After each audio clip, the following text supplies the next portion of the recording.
éducatif et la Corée noire, c'est la première plateforme d'Afrique noire francophone qui réunit tous les acteurs éducatifs autour du jeu, la culture et l'identité. C'est en fait un salon qui fait la promotion de l'éducation bienveillante à travers le jeu, avec pour objectif de pouvoir toucher des familles en milieu familial, en milieu scolaire, mais aussi dans la société tout entière.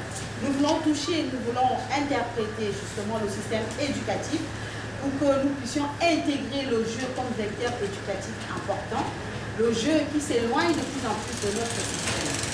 Et nous voulons, à travers le jeu, impliquer nos parents, les parents, parce que nous sommes conscients que de plus en plus de parents sont occupés, de plus en plus de parents travaillent, et du coup nous délaissons les enfants devant des écrans, et nous délaissons les enfants avec des outils peut-être non contrôlés, et nous voulons justement interpeller non seulement la société tout entière sur ce phénomène qui est en train de grandir dans notre société africaine, afin que nous puissions nous repencher justement sur notre éducation, sur ce que nous faisions avant, ce qui faisait la fierté de notre éducation, qui était une éducation où les parents étaient proches de leurs enfants, où les parents pouvaient jouer avec leurs enfants, où les parents pouvaient communiquer avec leurs enfants. Et nous pensons qu'avec le jeu et de surcroît avec l'identité, en interpellant notre identité, donc la poupée noire,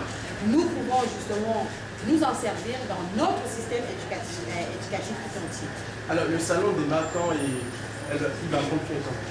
Le salon au Bénin démarre le 7 et se termine le 8. On va faire 2 jours, un week-end. Il faut savoir que le salon a démarré à Dakar. Ça fait 3 années aujourd'hui. Et nous avons fini l'édition 2019 le 24 novembre à Dakar. Quelles sont les conditions de participation et il se déroulera où de façon précise? Le salon se déroule à Fifaji, à Africaland, au parc Africaland. Et donc, les conditions de participation. Vous pouvez participer en tant que parent qui visite avec ses enfants, qui participe aux activités. Vous pouvez participer en tant que créateur de jeux éducatifs. Vous pouvez participer en tant que promoteur des produits locaux, notamment des produits tout autour de la petite enfance. Ça peut être des habits, ça peut être justement des jeux éducatifs fabriqués au Bénin.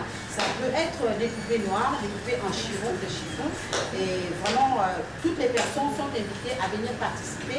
Et nous invitons surtout les parents à venir participer avec leurs enfants, surtout pour jouer aux jeux éducatifs africains. Nous avons des puzzles de cartes d'Afrique, nous avons des puzzles de tous les pays africains à proposer. Et le salon invite également les écoles à venir avec des enfants en visite pédagogique, parce que c'est un salon qui a été créé par des éducateurs, par des directeurs d'école, qui sont interpellés justement par le jeu comme vecteur éducatif dans nos institutions.